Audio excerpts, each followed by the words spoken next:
Hi, I'm Charles S. Dutton, and I'm concerned about our future. The murder rate among young men is skyrocketing. Why?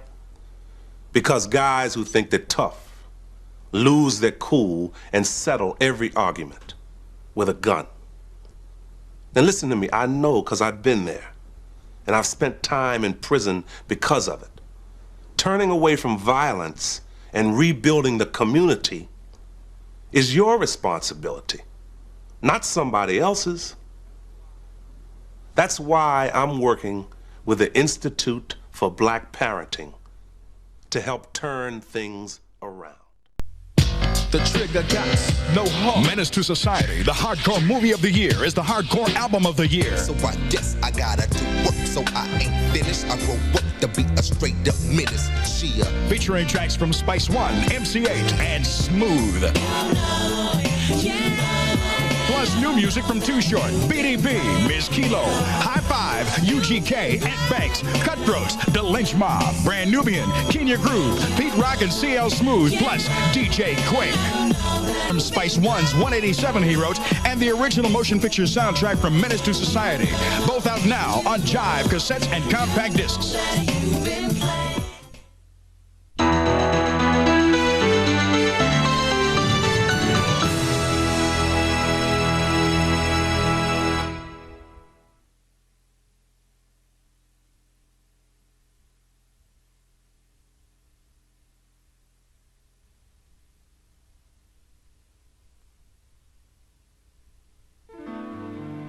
First, it was just for fun.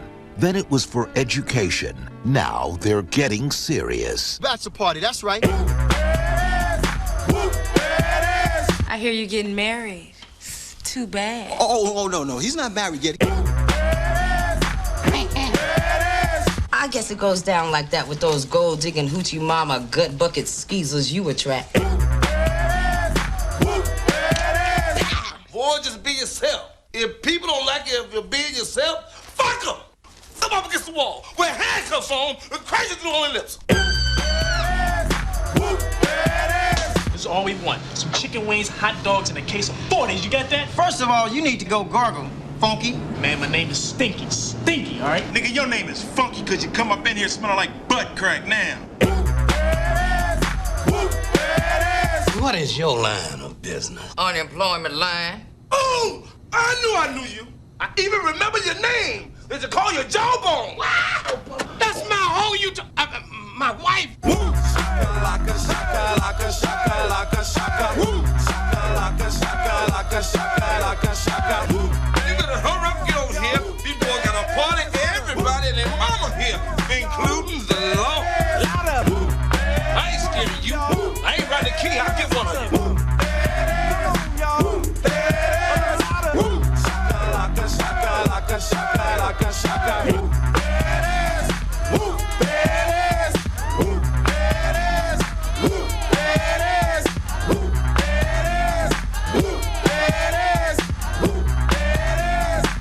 House Party 3. It's 1 o'clock. Do you know where your testicles are?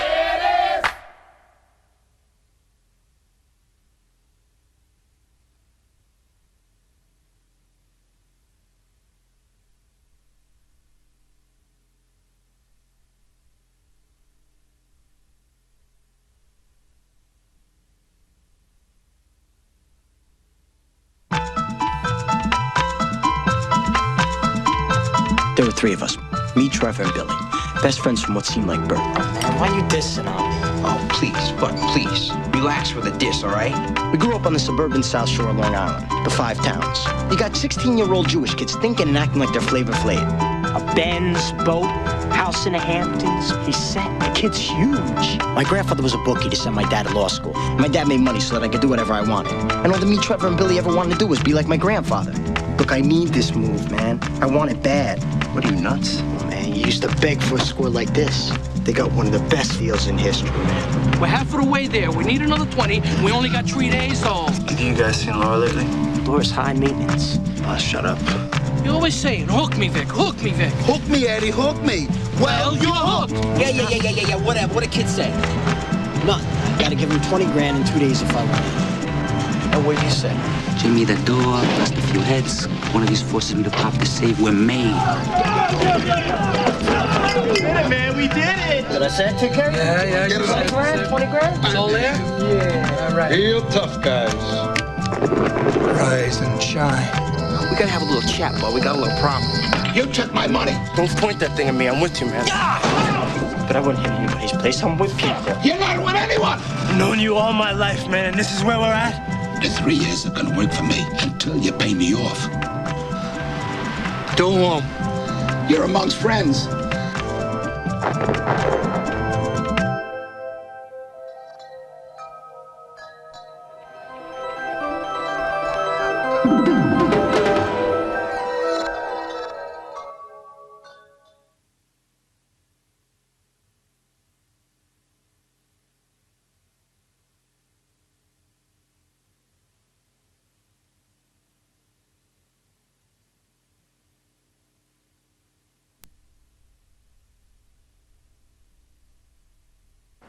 Hey, nigga, is there gonna be some pussy in this motherfucker? Man, it's gonna be a gang of hoes up in this motherfucker. I threw this shit myself, goddammit. Shit. Y'all brothers best change. Hell no, get the fuck out my face, fool. Hey, man, fuck what he said. Hey, remember that one bitch? Hell yeah, nigga. Shit, man, that bitch was clowning like a motherfucker. Fuck, nigga. I heard that bitch was a tough. Hell no, man. Keisha, she gonna be at the motherfucking party, nigga. I'm on my fade it. You don't hear me, though. Hey, that bitch got body. Hell yeah, she got body, man. Shit, boy, I'm about to get with her, though. I heard that. Let me see what's up in this motherfucker. You ain't gotta be creeping. I don't know why you trying to act like you cleaning up. Damn, I always think we gonna steal something. You know what you want, dog? Go ahead and give me that OE. Yeah. I'm finna fuck with some of this odds. Oh, nah, boy. Oh, man, I'm from the old school, brother. Yeah. You not to drink beer in store. Hey, man, I'ma pay you. Hey, look, bitch, stop following me around this motherfucker. You getting on my nerves. You hurry up and buy. Shut the fuck up, man. You just pay and leave. Hey, man, I said I'ma pay you. Won't you calm your motherfucking nerves? Damn. Hurry up and go. Hey, man, won't you go ahead and get me, bro? I got your back.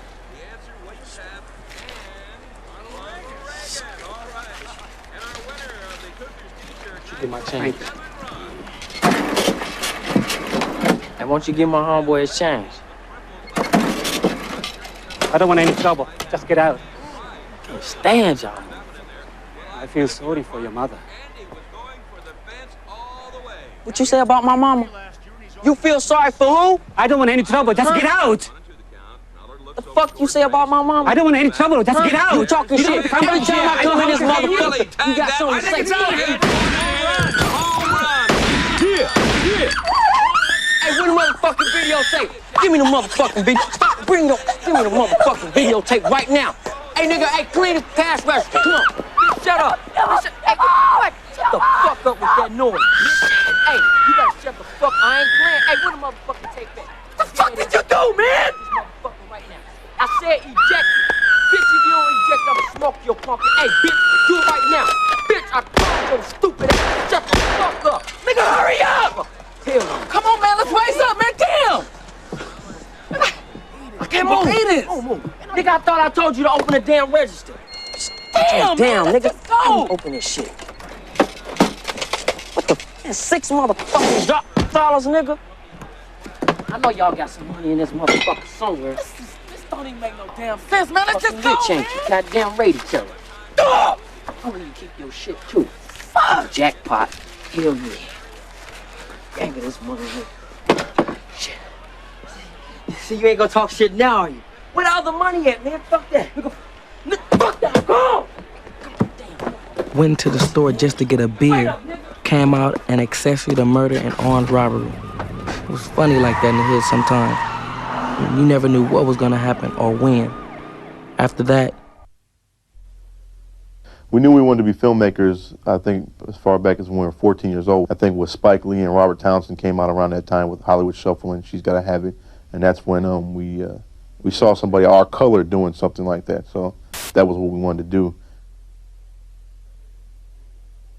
I think the biggest influence on us is Martin Scorsese and Brian De Palma. Brian De Palma had captured us first because we just loved Scarface. I mean, early on though, Spielberg, you know, Raiders of the Lost Ark was like our favorite film. I mean, but we don't give him credit sometimes because we forget when we were kids.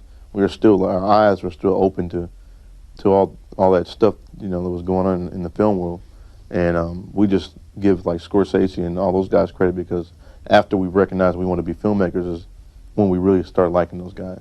Specific influences as far as films were Goodfellas. Actually, that movie Goodfellas was the one thing we compared our film to. In fact, we watched that before structuring the script because of if you notice in the beginning of our movie, the characters, how they're introduced, how everything goes down is just like Goodfellas. And we said to ourselves, here's a legitimate gangster film that the American film community has embraced and loved, and the critics love it. And if we model our film after this, be so much flack. But the story came from, you know, actually when we were 15 years old, we thought up, you know, we want to do a movie about a gangster and the lifestyle of how a kid comes to be a gangster or a hustler or whatnot. And we were just frustrated with the market, you know, what they were trying to portray as far as the streets, and we wanted to make something that we wanted to see and our friends wanted to see. So that's how we came up with the concept. We consciously decided not to deal with a gang, like Bloods and Crip thing. After the script was done, we said, you know, should we, you know, use colors and rags and everything like that? My bro was like totally against it. He was like, no, that's not what the movie's about. And he was like, yeah, we want to do something about a gangster lifestyle, but not a gang member, like an LA gang member. Plus it's more universal when you don't like segment it to like colors, and like somebody in New York can identify with it, because New York audiences loved it. We took a bunch of different people and put them into one character. It wasn't like one character was based solely off of somebody we knew.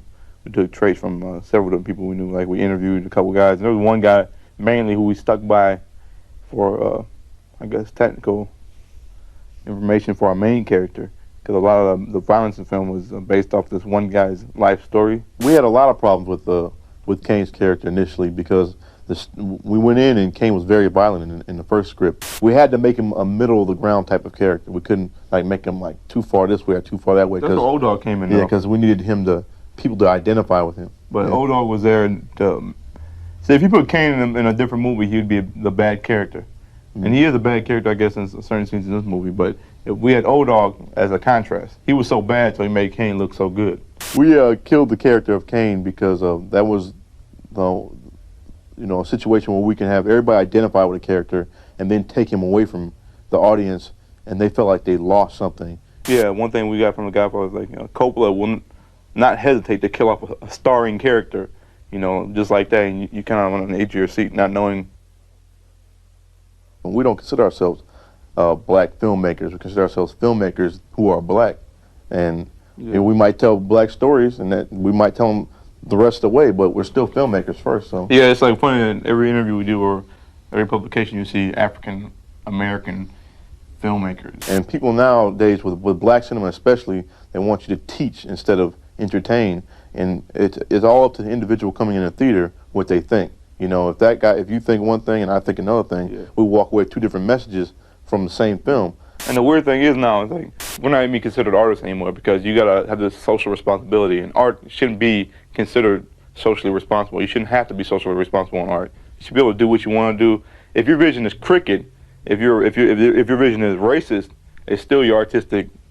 That's you. That's what you're doing. You know, that's your personality. You shouldn't be imposed by this outside people going, don't do this or do this or whatever. You know, if it's glorifying violence, so be it. You know.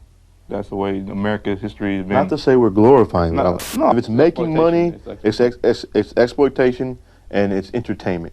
People, if they're not intelligent enough to realize that this is the underclass of a certain group of people, you know, that's the way they operate, then they have no business even seeing a film. I mean, like Goodfellas, for instance, that's just the way those Italians operate. Not all Italians are like that. Those Italians are like that. And every race is that underclass, that criminal mind. And that's the one we chose to, you know, to show, and it's not the whole race, but a lot of people don't want to see that. We expected to get more backlash than we did. We barely got that much. I thought the black community would be like up in arms about the whole thing, like why are they doing this? You know, but it wasn't like that at all. I think people need to understand generally that there's criminals out there, whether white or black. They might go about their MO is totally different, whatever. But if you're killing, you're killing. I think what surprised us most about the response to the film is the fact that anybody liked it. I mean, we knew the script was good. We knew if we stuck to the script, it'd be a good movie. But there's a lot of things that we didn't get, and we weren't satisfied at the end with the movie. And we especially didn't think the critics were we're they're gonna smash this film, whatever. But we were prepared to take that. I didn't really care at the time. And then once they all jumped on the film, it's like something that you're like, oh my God, you know. So that was like the biggest surprise when we got the critical response. And I guess we're in Cannes, and at the Tello thing from Siskel and Ebert. Oh yeah. The little transcript. Yeah, came from the Siskel and Ebert show, and I read that. And that's when the first time it hit me, I even made a film actually, because I was numb to actually talking about our film, and they actually liked it. So to me, that was the biggest shock. I think the way we work best, we found out is that I handle the visual side, the technical side. He'll handle the acting and performances, and we'll both have input on both those arenas. But we both basically stick to that one, our main areas. You know, our specialty, I guess. And working together can be hell. No. And pre-production is pretty bad when we're working together, because and that's when everybody gets to see these guys are young 21-year-olds that don't know what they're doing. But that's when you're ironing out all your differences and stuff like that, trying to come up with the overall picture. And then when we get into the movie, it's different. Hopefully the next one it won't be like that, but there might be some fights there.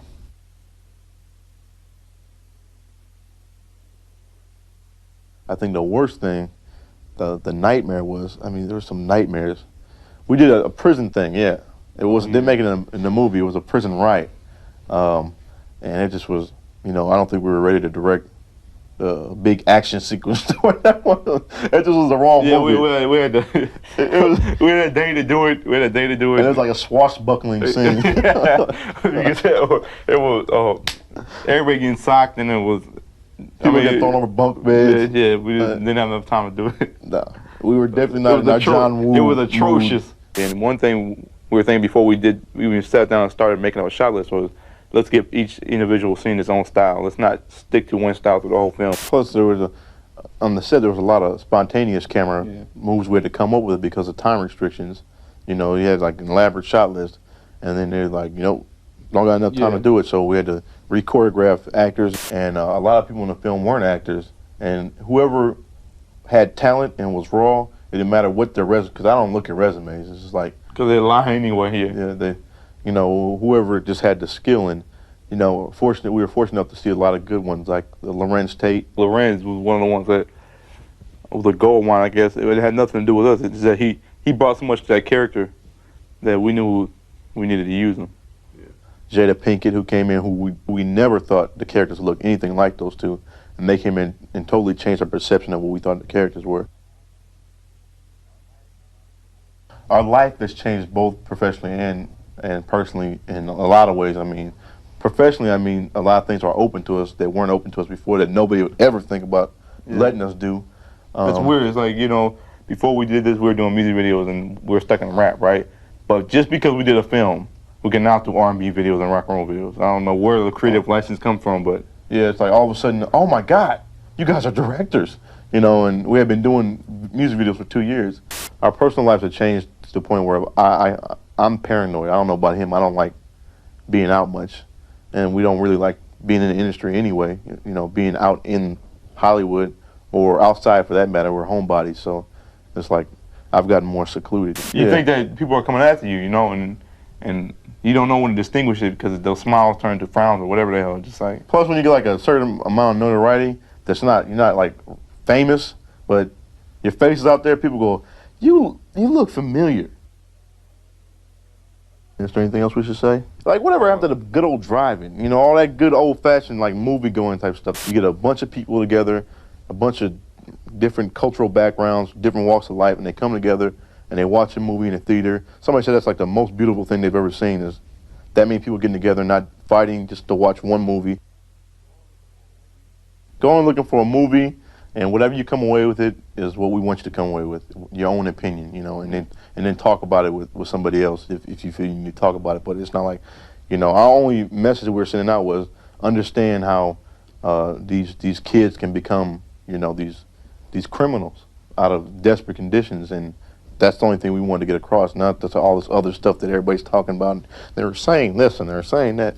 We were saying one thing, and that's understand. And understanding it means a lot of things, I guess. So come in with an open mind and walk away with whatever. So check it out. We hope you enjoy it. And that's that.